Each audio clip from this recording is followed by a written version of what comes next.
నువ్వు ఆయనని వెతుకుతే ఆయన నిన్ను కలుసుకొని నిన్ను దీవించే దేవుడే. He will reward you. నువ్వు ఆయన ఎంతో విశ్వాసం ఉంచాలి. దేవుని సన్నిధికి వస్తున్నావు, ఏదో మాటలు చెప్తారు, 4 మాటలు ఏదైతే వెళ్ళిపోదామని కాదు, కానీ వచ్చిన నువ్వు ఆయన ఉన్నాడు అని ఆ విశ్వాసంతో నువ్వు రావాలి. ఆ విశ్వాసము కనపరచాలి ఆ దేవుని సన్నిధి. అట్టి వారిని ఆయన కోరుకుంటున్నాడు. కాబట్టి నీ విశ్వాసం ఈరోజు ఎట్లున్నది? అల్ప విశ్వాసంలోనే ఉన్నావేమో. ప్రతిదినం ప్రార్థన చేస్తున్నావేమో. బహుశా అందరు ప్రార్థన చేస్తారు, 10 గంటలు వేది నిమిత్తం ప్రార్థన చేస్తారు. ప్రభా, ఆర్థిక ఇబ్బందులు ఉన్నాయి, కష్టాల నుంచి గడ్డ కుటుంబం దయచేయి, ఉద్యోగము దయచేయి, వివాహము దయచేయి, ఒక ఇల్లు కావాలి ప్రభా, ఇల్లు దయచేయి, ఇది కావాలి ప్రభా, అది కావాలి ప్రభా. అది ఎప్పుడు ప్రభు దగ్గర అడగడమే కానీ ప్రభుని ఎప్పుడన్నా ప్రభా నా విశ్వాసాన్ని అధికపరచు ప్రభు అని అడిగాను. అందుకని బైబిల్ చదువుతున్నప్పుడు శిష్యులు అడుగుతారు దేవుడిని, మా విశ్వాసాన్ని అధికపరచు. మనము అల్ప విశ్వాసంలో ఉండడానికి వీల్లేదంటే క్రీస్తు రక్తంలో వెనకబడ్డమా గొప్ప విశ్వాసంలో ఉన్నాం. దేవుని యందు ఫుల్ ఫెయిత్ మనము ప్రొఫెస్ చేయాలి. అటువంటి ఫెయిత్ మనము కలిగి ఉండాలి. విశ్వాసంలో స్థిరులై ఉండు అంటున్నాడు. మనం విశ్వాసంలో స్థిరపడాలా అంటే వాక్యంలో అంత ఎదగాల, అంత వాక్యము కలిగి జీవించాలి. ఆ వాక్యమే దేవుడై ఉన్నాడు అని మనం గుర్తించాలి. అట్టి వాక్యంని మనం కలిగి జీవిస్తున్నాం, కానీ వాక్యమందు ఏమాత్రమో విశ్వాసము కలిగి జీవించలేని వారిగా మనము ఉంటున్నాం. కాబట్టి ఈ విశ్వాసాన్ని improve your faith by everyday living with God. దేవునితో ప్రతిదినము గడుపుతూ ఆయన వాక్యాన్ని చదువుతూ ధ్యానిస్తూ నీ విశ్వాసాన్ని నువ్వు అధికపరచుకునే వాడు కనుకుంటా. ప్రభుని అడగాల, నా విశ్వాసాన్ని బలపరచుకున్నాము. మనం ఎప్పుడైతే విశ్వాసంలో బలపరచబడతామో అప్పుడు గొప్ప విశ్వాసంలోనికి మనము నడిపింపబడగలం. వాక్యమందు విశ్వసించదు. దేవుని దగ్గరకు వస్తున్నవాడు ఆయన ఉన్నాడని నమ్మాలి. ఈరోజు దేవుడు అధికారం అన్నాడు, ఎక్కడ 2-3 నా నామంలో ఉంటారో వాళ్ళ మధ్యలో నేను ఉన్నాను. ఈరోజు ఆయన ఎట్లా ఉంటాడంటే ఆయన ఆత్మస్వరూపిగా మన మధ్యలో సంచరిస్తున్నాడు. అట్టి రీతిగానే వాక్య స్వరూపిగా వాక్యముతో మనతోనే ముచ్చటిస్తున్నాడు. విశ్వాసం లేని వాడు దేవునికి ఇష్టడై ఉండుట అసాధ్యము. కాబట్టి విశ్వాసంతోనే ఆయన దగ్గరికి వచ్చినప్పుడే దేవునికి ఇష్టడుగా మారగలుగుతాం. విశ్వాసంతో రా. ఇటువంటి పరిస్థితులు కూడా వెళ్తున్నప్పటికీ కూడా all your need is faith. విశ్వాసం ఉంటే చాలు. దేవుడిని పక్షానికి గొప్ప కార్యాలు ఆయన జరిగిస్తాను అని తెలియజేస్తున్నాడు. అదేవిధంగా మనం చూసినట్టయితే రక్షణలో 3వదిగా మన పాపాలు ఏవైతే ఉన్నాయో వాటిని ఆయన సన్నిధిలో మనము ఒప్పుకోవాలి. యథార్థ హృదయంతో మంచి మనశ్శాంతితో మనము మన పాపాల్ని ఆయన సన్నిధిలో ఒప్పుకోవాలి.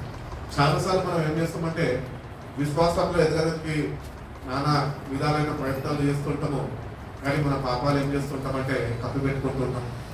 ఆ పాపాన్ని కప్పి పెట్టుకుంటే నువ్వు వర్ధిల్దామని బయట చెప్తున్నావు. నువ్వు వాళ్ళని ఒప్పుకుంటే ఒప్పుకో. ప్రతి ఒక్క పాపాన్ని దేవుని దగ్గర ఒప్పుకో. 2 రకాల పాపాలు ఉంటాయి. కొన్ని ఒప్పుకునే పాపాలు, కొన్ని కప్పుకునే పాపాలు. దేవునికి కావాల్సిన ఒప్పుకునే పాపాలు కాదు, కప్పుకున్న పాపాలు ఆయన ఒప్పుకుంటాం. నువ్వు నోరెప్పు చెప్తావేమో అని ఆయన ఆశిస్తావు. కాబట్టి దేవుని దగ్గరకు వచ్చిన మనము రక్షింపబడ్డాము అని పేరుకి ఉంటాం, కానీ నువ్వు కప్పుకున్న పాపాలు ఎక్కువ ఒప్పుకోకపోయి ఉంటే కనుక దేవుడు అదే కోరుకుంటున్నాడు నీ దగ్గర చేయమనంటే అవి నువ్వు ఒప్పుకో. ఒప్పుకుంటే నేను నిన్ను క్షమిస్తాను. నువ్వు ఒప్పుకోకపోతే నేనేం చేయను.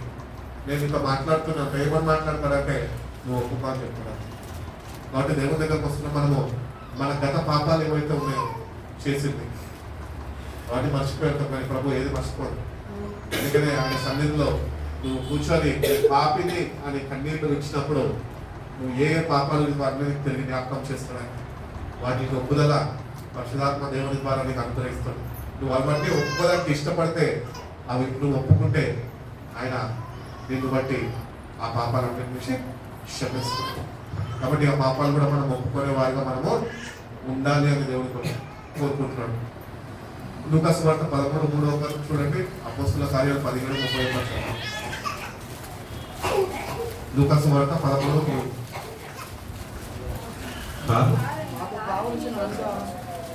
కారణం మీతో చెప్పుచున్నాను, మీరు మారుమనసు పొందని ఎడల మీరందరూ అలాగే నశింతురు. మీరందరూ అలాగే నశింతురు. అలాగే అంటే ఎలా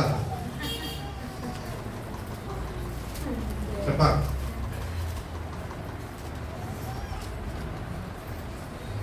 ఏమని చదవండి ప్రశాంత్ ఇప్పుడే చదువు. మీరు మారుమనసు పొందని ఎడల మీరందరూ అలాగే నశింతురు. నా ప్రశ్న ఏంటంటే అలాగే అంటే ఇట్లా అని అడుగుతున్నాను. పాపం ఒప్పుకోక మారు మనసు లేని వారుగా మనం కూడా నశించిపోతాం. అంటే మనం ఇక్కడ దేవుడు క్లారిటీ ఇస్తున్న వాక్యం ఏమంటే అలాగే మీరు నశించిపోతారు అంటే నిజంగా మారు మనసు లేని వారు రక్షణ పొందుకున్న వారు అయినప్పటికీ కూడా వాళ్ళంట నశించిపోయారంట. ఎందుకంటే they did not change themselves. వాళ్ళు నిజంగా వాళ్ళు మారలేదు. అందుకని 5 కూడా చెప్తా ఉంటారు కదా, అంతరంగంలో మార్పు కావాలి. నువ్వు తిరిగి జన్మిస్తేనే పరలోక రాజ్యంలోనికి ప్రవేశిస్తావు అని నికోదేముతో ప్రభు చెప్తుంటాడు. కాబట్టి నిజంగా మారు మనసు కానీ మనకు లేకపోతే ఈరోజు నా మనసు మారిందని మనం నీకు తెలుసా? నీకు తెలియదు. దాని క్రియల ద్వారా దాన్ని గుర్తించవచ్చు. ఒకటి నిజమైన మారు మనసు కానీ లేకపోతే కనుక అటు వాళ్ళకి కూడా నశించిపోతామని దేవుడు తెలియజేస్తుంది. నాశనానికి గురైపోతామని హెచ్చరిస్తున్నాడు. నీ మనసుని మార్చుకోవాలి ఆయన తెలియజేస్తున్నాడు. బ్రతిమలాడుకుంటున్నాడు. ఎందుకు దేవుడు మనం బ్రతిమలాడుకుంటాడు తెలుసా? ఆయన మనకు నిల్వ పెట్టి కొనుక్కున్నాడు. ఆయన అమూల్యమైన శ్రేష్టమైన రక్తాన్ని, ఆయన ప్రాణాన్ని ఆయన అర్పించి మన కొరకు మరణించి భయంకరమైన నరకం నుంచి మనము నశించిపోకుండా రక్షింపబడాలి అని మనము ఆయన కోరుకున్నాడు కనుక అందుకని మనం బ్రతిమలాడుకుంటున్నాడు. అందుకని పౌలు కూడా పత్రికల్లో రాసుకుంటూ నేను మిమ్మల్ని బ్రతిమలాడుకుంటున్నాను అంటాడు. ఎందుకు బ్రతిమలాడాల్సిన అవసరం ఏంటి? అంత కర్మ ఎందుకు? ఎందుకంటే భయంకరమైన నరకం అని. దానిలో ఒక్కసారి వెళ్తే తిరిగి రావడానికి లేదు. నరకానికి ఒకటే ఒక తలపంట. ఒక్కసారి పోతే మళ్ళీ దానికి ఇద్దరికి ఎగ్జిట్ డోర్ ఉండదంట. బైబిల్ చదువుతా ఉంటే నరకం గురించి చెప్తుంది. It is a bottomless pit. అంటే ఏంటంటే అడుగు లేని అడుగు భాగం లేనిది. అది లోపలికి మృగుతూనే ఉంటుంది, లోపలికి వెళ్తూనే ఉంటాం, అగ్నిలోకి ఊరుకుపోతూనే ఉంటాం. ఆ భయంకరమైన అగ్ని నుంచి తప్పించడానికి దేవుడు నేను నన్ను రక్షించడానికి వచ్చాను. ఈరోజు రక్షించిన దేవుడు మన దగ్గర నుంచి కోరుకుంటున్నాడు ఏంటి అంటే మీరు మారండి. ఒకవేళ నిజంగా మీరు మారకపోతే కనుక అంటే వాళ్ళ వల్లే మీరు కూడా నశించిపోతారు. మనం అనుకుంటుండొచ్చు రక్షణ పొందుకున్నగా నాకేం కాదు, కానీ నిజంగా నీకు మార్పు అనేది లేకపోతే అంతరంగంలో నువ్వు నిజంగా మార్పు చెందకపోయి ఉంటే నువ్వు కూడా నశించిపోతావు. కనీసం నరకం నుంచి ఎవరు మనల్ని తప్పించలేరండి. దేవుని మాటకి లోబడి దేవుని మాటకి విధేయత కలిగి ఆయన నిన్ను మారమని కోరుకుంటుండగా నువ్వు నిజంగా నీ మనసుని మార్చుకుంటేనే ఆ భయంకరమైన నరకం నుంచి నువ్వు తప్పించబడతావు. అపోస్తుల కార్యాలు 17:30 చూడు. ఎందుకనగా తాను నియమించిన మనుషుని చేత నీతిని అనుసరించి భూలోకంలో తీర్పు తీర్చబోయే ఒక దినమును నిర్ణయించి ఉన్నాడు. మృతులలో నుండి ఆయనను లేపినందున దీని నమ్ముటకు అందరికి ఆధారము కలుగజేసి ఉన్నాడు. కాబట్టి తీర్పు దినం అనేది ఒకటి నిర్ణయించి ఉన్నాడు. God has prepared the judgment day. God will judge every person according to the works he has done on this earth. ప్రతి ఒక్కడు ఏ క్రియ చేసి ఉన్నాడో దాన్ని బట్టి దేవుడు వాళ్ళని తీర్పులోకి తీసుకొస్తున్నాడు. నిత్యంగా నువ్వు మారు మనసు చెంది నిత్యంగా నువ్వు మారుతే కనుక బైబిల్ చెప్పుచున్నది నువ్వు మరణం నుంచి తీర్పు నుంచి నువ్వు తప్పించబడ్డావు. ఈరోజు నిజమైన మార్పు మనలో లేదు కనుక దేవుడు తెలియజేస్తున్నాడు, I have prepared the day for you that you will be standing in front of me on that judgement day. ఆ తీర్పు దినంన నువ్వు నా ఎదుట నువ్వు నిలబడాలి. ఆ తీర్పు దినము మనం ఆయన ఎదుట నిలబడితే మనం ఆయన జవాబు చెప్పగలుగుతామా? ఏమి చెప్పలేము. ఎందుకంటే మనం మనసు మార్చుకోలేము. కఠినాత్మలుగా మనము ప్రవర్తన కలిగి ఉన్నాం కనుక ఆయన మనం ఎదుర్కోలేము. జడ్జి ముందు నిలిచాలంటే ఎట్లా ఉంటుందంటే కోర్టుకి వెళ్ళిన అనుభవాలు ఎవరికైనా ఉన్నాయా? అక్కగారు ఉన్నాయి, నాకు కూడా ఉన్నాయి. నేను నేరాలు చేయలేదు, ఏదో కేసుల మీద ఆస్తులు గొడవ మీద కోర్టుకి వెళ్ళా అనమాట. అసలు ఆయన ఏం అడుగుతాడు? నేను మా నాయన ఉన్నాడు, మా డాడీ పక్కనే ఉన్నాడు. మా డాడీ సమయం వచ్చినప్పుడు ఆ బోన్ లోపలికి వెళ్ళావు కదండి కోర్టులో. మా డాడీ వెళ్ళి బోన్లో నిల్చున్నాడు. జడ్జి గారు ఏం అడుగుతారు దానికి జవాబు చెప్పలేదు. మా వకీల్ గారు అడ్వకేట్ గారు ఆల్రెడీ ఆయనతో మాట్లాడుతూ ఉన్నాడు. మా నాన్న గురించి ఏం అడుగుతారని ఆ జడ్జి గారు మా నాన్నని అడగకుండా నన్ను చూసి నువ్వు ఆయనకి ఏమవుతావు అని నన్ను అడిగింది. నాకు అసలు ఎట్లయిపోయిందంటే మామూలుగా చల్లగా అయిపోయినా ఒడుకు అయిపోతుంది. వీడు నన్ను ప్రశ్నిస్తుండేది. నేను ఆఫ్టర్ ఆల్ ఒక స్కూల్ స్టూడెంట్, చిన్న పిల్లోని.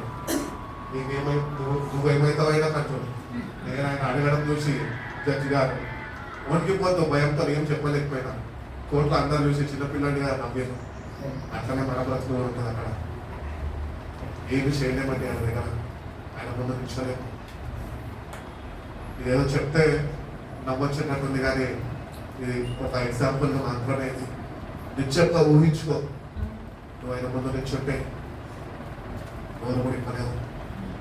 అందుకనే ఆ తీర్పు దినం నుంచి నువ్వు తప్పించబడాలి అంటే నీ మనసును మార్చుకోవాలి. ఈరోజుకే దేవునికి నీ హృదయాన్ని సమర్పించుకో. ఆ తీర్పు నుంచి తప్పించబడు. దేవునితో తీర్పు తీర్చేవారుగా ఉండాలి అని దేవుడు మనం ఏర్పరచుకోడు. మన దేవునితో తీర్పు తీర్చేవారిగా మనం ఉండాలి. మనమే తీర్పులోనికి వెళ్ళిపోతే ఆయన ఎంత బాధపడతాడు. ఆయన నేను అనుకుంటూ ఉంటాను మనమే తీర్పులోకి వెళ్తే మనమైన జవాబు ఇచ్చే అంత స్తోమతం అది కాదు. కానీ దేవుడు రక్షించుకొని కూడా తీర్పు ఇచ్చి నాశనానికి పంపించేస్తే అసలు ఎదుర్కోగలుగుతాడా? ఎదుర్కోలేదు. కానీ మనం ఎదుర్కోవాలని అనుకోండి తప్పదని. ఎందుకంటే మన బుద్ధి మనము మార్చుకోలేదు, మనసు మార్చుకోలేదు. అందుకని ఒక తీర్పు దినము దేవుడు సిద్ధపరిచి పెట్టాడు. దాని నుంచి మనం తప్పించబడాలి అంటే కనుక మనం నిజమైన మారు మనసు కలిగి జీవించే వారిగా మనం ఉండాలి. అదేవిధంగా మనం చూసుకున్నట్లయితే దేవుని యొక్క సంపూర్ణ విశ్వాసం మనము కనపరచాలి. Every time you read the word of God you have to profess your faith. దేవుని వాక్యం ప్రతిదినము చదువుతున్నప్పుడు, దేవుడితో మాట్లాడుతున్నప్పుడు దాని అందు నువ్వు సంపూర్ణ విశ్వాసము కనపరచాలి. దేవుని విశ్వాసాన్ని చూస్తున్నాడు. God will test your faith. దేవుని విశ్వాసాన్ని ఎప్పుడు పరీక్షిస్తూ ఉంటాడు. ఆ పరీక్షలో దేవుని బిడ్డలుగా నిజమైన మారుమనసు కలిగి దేవునితో సావసిస్తూ మనము విశ్వాసంలో ఆయన పరీక్షిస్తుండగా ఆ విశ్వాస పరీక్షలో ప్రతిసారి మనము పాస్ అవుతూనే ఉన్నాం, ఫెయిల్ అవ్వద్దు. అంటే విశ్వాసంలో మనము ఉండాలి. విశ్వాసంలో మంచి మార్క్స్ మనం సంపాదించుకోవాలి. బిడ్డ నుంచి స్టూడెంట్ మంచిగా చదివి టీచర్ ఎగ్జామ్ పెట్టిందాక 35 పాస్ మార్కులని 34.5 వస్తే వెరీ గుడ్, 35 వస్తే వెరీ వెరీ గుడ్ అని పెడతారా? పేపర్ మీద రెడ్ పెన్ తో స్టార్లు వేస్తారు కదా. అట్లనే మన విశ్వాసం కూడా దేవుడు పరీక్షిస్తున్నాడు. ప్రతిసారి వాక్యము వింటున్నా, వాక్యము చదువుతున్నా, వాక్యాన్ని ధ్యానిస్తున్నాను, ఆ చదివిన వాక్యము విన్న వాక్యము నువ్వు విశ్వాసము ఉంచుతున్నావా లేదా దేవుడు పరీక్షిస్తున్నాడు. కాబట్టి నీ విశ్వాసము దేవుడికి ఇచ్చినది. దేవుని వాక్యమందు సంపూర్ణ విశ్వాసమును కలిగి జీవించాలంటే ఎక్కువగా వాక్యాన్ని చదవాలా, ఎక్కువ వాక్యాన్ని ధ్యానించాలా, ఎక్కువ వాక్యాన్ని కలిగి జీవించినప్పుడే విశ్వాసంలో చక్కగా పాస్ మార్కులతోనే వెళ్ళగలరు. కాబట్టి ఈ విశ్వాసాన్ని పరీక్షించేది దేవుడు. అదే విశ్వాసం మీద సాతాను దెబ్బగొట్టాలని ఆశిస్తుంటాడు. వాడికి ఛాన్స్ ఇవ్వకుండా మనం దేవుని యొక్క సంపూర్ణ విశ్వాసము మనం కలిగి జీవించాలి అని దేవుడు కోరుకుంటున్నాడు. అటు రీతిగానే రక్షణ లేని వారు వాళ్ళు నిజమైన బాప్తిజము పొందుకోవాలి. ఈరోజు బాప్తిజం చాలా మంది పొందుకున్నాము, కానీ అపోస్తుల కార్యాల్లో దేవుడు తెలియజేస్తున్న రీతిగా, యోహాను తెలియజేస్తున్న రీతిగా నేనైతే మీకు నీటితో బాప్తిజం ఇస్తాను, కానీ నా వెంట వచ్చేవాడు మీకు పరిశుద్ధాత్మ అగ్నితోని బాప్తిజం ఇస్తాడు. ఆత్మ సంబంధులుగా మనం జీవించాలి, ఆత్మని మనం కలిగి జీవించాలి అని దేవుడు కోరుకుంటున్నాం. అందుకని వాక్యంలో అంటాడు, ఎందరైతే ఆత్మచేత నడిపింపబడతారో, అనగా ఆత్మని కలిగి ఉంటారో, ఆత్మచేత నడిపింపబడు మనం అనుభవంలోనికి వెళ్ళాలి. బాప్తిజం తీసుకుంటే సరిపోదు, నీటి బాప్తిజం అయిపోయింది. ఇప్పుడు అగ్ని బాప్తిజము, పరిశుద్ధాత్మ బాప్తిజము కొరకు మనకు విశ్వాసంలో స్థిరపడాలి. దేవుని యందు సంపూర్ణ విశ్వాసంలో కలిగి జీవించినప్పుడు దేవుడే ఆయనకు తగిన సమయంలో ఆయన నిన్ను పరిశుద్ధాత్మతోని ఆయన బాప్తిజము నియమిస్తాడు, ఆత్మని నీకు అనుగ్రహిస్తాడు, ఆత్మచేతను నడిపింపబడడంతో అట్టి అనుభవంలోనికి మనల్ని తీసుకువెళ్ళాలని దేవుడు ఆశిస్తున్నాడు.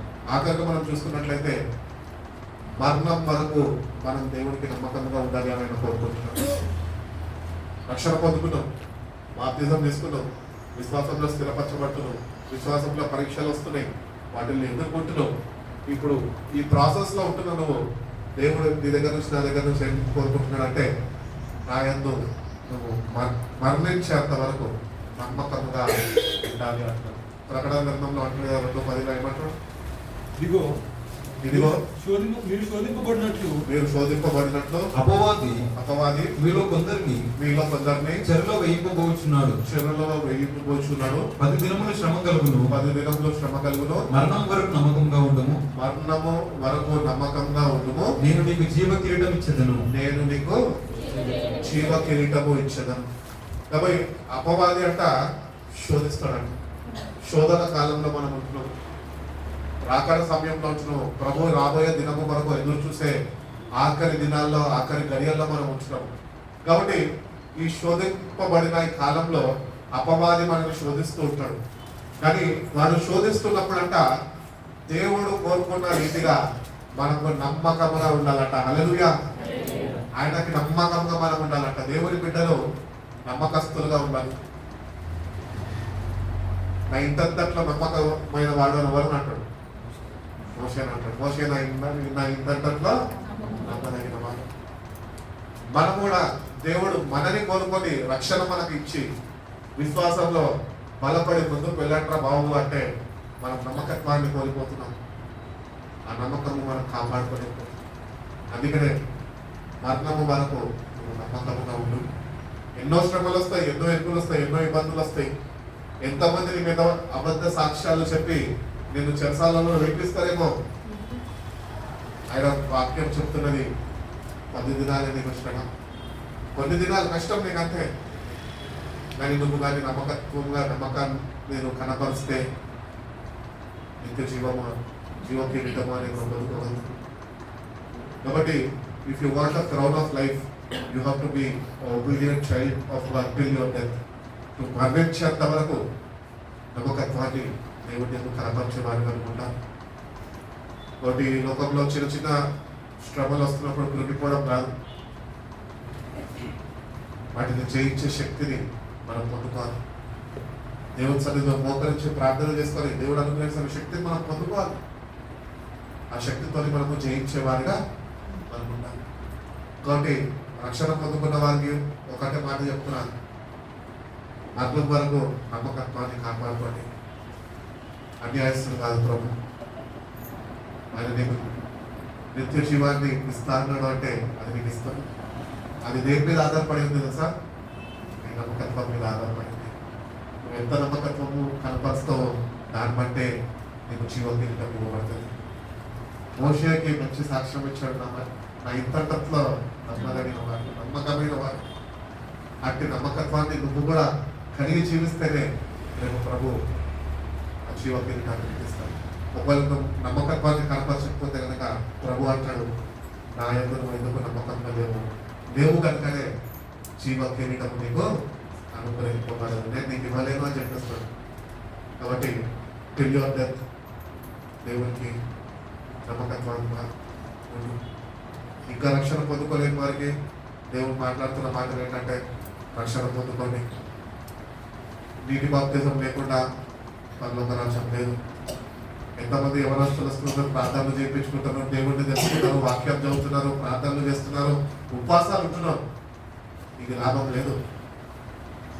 వాక్య ప్రకారము బాప్తిజం తీసుకోవాల్సిందే. ప్రభు నీ సొంత రక్షకుడు అని నీ నోటితోని నువ్వు అందరి ముందు ఒప్పుకోవాల్సిందే. అప్పుడే రక్షణని కనుగొనిపోవాలి. కాబట్టి రక్షణ పొందుకున్న వారేమో నమ్మకంగా ఉండండి ప్రభు దగ్గర. రక్షణ లేని వారు ప్రార్థనలకు వస్తున్నారు, మంచిదే, ప్రభుని తెలుసుకున్నారు, మంచిదే. కానీ ఎంత త్వరపడితే అంత త్వరపడి రక్షణ పొందుకోండి. రక్షణ తీసుకొని ప్రభు కొరకు సాక్షుల్లో జీవించండి. ప్రభు చెప్పిన రీతిగా జీవ కిరీటము మీ కొరకు ఇస్తాను. అది మనం పొందుకునే ప్రక్రియలోనే మనం అందరము ఈ భక్తి సాగరాల్లో ముందుకు వెళ్తున్నాం. కాబట్టి ఎవరిది వాళ్ళ చేతుల్లోనే ఉన్నది. నీకు ఇవ్వబడిన రక్షణ నీ చేతుల్లో ఉన్నది.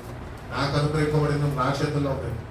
నా రక్షణ నేనే కాపాడుకోవాలి, మరొకరు వచ్చి కాపాడలేము. అట్టి రీతిగా యువ రక్షణ వాళ్ళదే. కాబట్టి రక్షణ లేని వారు ఎంత త్వర అయితే అంత త్వరగా బాప్తిజం సిద్ధపడండి. బాప్తిజాలు తీసుకున్న వారు ప్రభుత్వాన్ని సంపూర్ణ విశ్వాసం కలిగి ఆయన మాటకు లోబడి మనసులు మార్చుకొని నిజమైన మారుమనసు కలిగి అంత్యం వరకు ఆయనకి నమ్మకంగా నీ కొరకు జీవిస్తాను ప్రభా అని ఆ నమ్మకత్వాన్ని కనపరచండి. తప్పకుండా మనందరము మొదలు పరలోక రాజ్యంలో ప్రభుత్వం యుగాలు జీవించే కృపను దేవుడు మనకు అనుగ్రహిస్తాడు. దేవుడు ఎటువంటి కృప మనందరికీ అనుగ్రహించి బలపరిచి నడిపించును కాక. కలమోస్తున్న ప్రార్థన చేసుకుంటాం. పరిశుద్ధుడా, ప్రేమ కలిగిన స్నేహగొప్ప తండ్రి సమయంలో ప్రభా మీ మందిర ఆవరణలో ప్రభా మీరు రీతిగా మేము అందరం కలుసుకొని ప్రభా మీ నామంలో స్తుతించే కృపను మాకు దయచేసి ఉన్నారు ప్రభా. అవును ప్రభా, నీ వైపు తిరగబడుతున్నావు ప్రభా. నీ వైపు తిరగమని నైనా మమ్మల్ని నేర్పించుకొని ఉన్నారు ప్రభా. నీ వైపు తిరిగి ప్రభా మీరు ఇస్తున్న రక్షణని నైనా మేము పొందుకొని కృపను మాకు దయచేయండి ప్రభా. అవును ప్రభా, నిజమైన మారు మనసు కలిగి ప్రభా, నిజమైన మార్పు చెంది ప్రభా నీ సన్నిధిలో ప్రభా నువ్వు అనుగ్రహించిన రక్షణను అనుభవించే కృపను మాకు దయచేయండి. నీతో సాహసిస్తూ ప్రభా విశ్వాసం ద్వారా స్థిరపడే ప్రభావం దయచేయండి ప్రభా.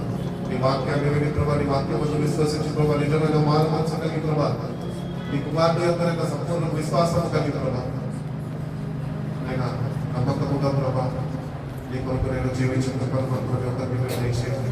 మీరు బిడ్డలు తోడుగా ఉండండి, బిడ్డలు దర్శించండి, బిడ్డలు మీరు బలపరచండి ప్రభా. మీరు అనుగ్రహించిన రక్షణలో నిర్లక్ష్యం చేయకుండా ప్రభా శ్రద్ధ అని కాపాడుకొని కృపను కూడా మీరు అనుగ్రహించండి. మీరు బిడ్డలు తోడుగా ఉండండి, రక్షణ లేని వారికి రక్షణ దయచేయండి ప్రభా. నామకాంత భక్తినైనా వాళ్ళ నుంచి తీసుకెళ్ళి నిజమైన భక్తినైనా మీరు మాకు నేర్పించండి. మీ శక్తితో మీ ప్రతి ఒక్క బిడ్డకు మీరు నింపండి ప్రభా. అత్యంత నల్ల వచ్చినప్పుడు ఆకర్షణలో వచ్చిన ప్రభా మాకు నమ్మ ఎప్పుడు సంభవిస్తుందో మాకైతే తెలియదు కానీ ప్రభా తగిన సిద్ధపాటు కలిగి ప్రభా నీ రాజ్యం చేరే వారిగా ప్రభా అంటే మార్పు చెంది ప్రభా మీ రాక కొరకు నేను ఎదురు చూసే బిడ్డలుగా మీకు ప్రతి ఒక్కరినైనా మీరు సరిదిద్దండి. మీరు మమ్మల్ని బాగు చేయకుండా మీరు మాకు తోడుగా ఉండండి. అన్ని విషయాల్లో మీ సహకారం మనకు వచ్చిన ప్రతి ఒక్క బిడ్డ బట్టి నేను ఆచరిస్తాను. మీరు బిడ్డలు తోడుగా ఉండి నేను బిడ్డ జీవితంలో తన కార్యాలు జరిగించి నిజమైన రక్షణ ఆనందము అనే అనుభవంలోనికి నేను బిడ్డలు మీరు నడిపించి బిడ్డ జీవితంలో మీరే కనుక మేము ప్రభావం పొందుకుంటున్నాము. మీ సేవ శుద్ధ నామం ప్రార్థన వేయించుకున్నాను.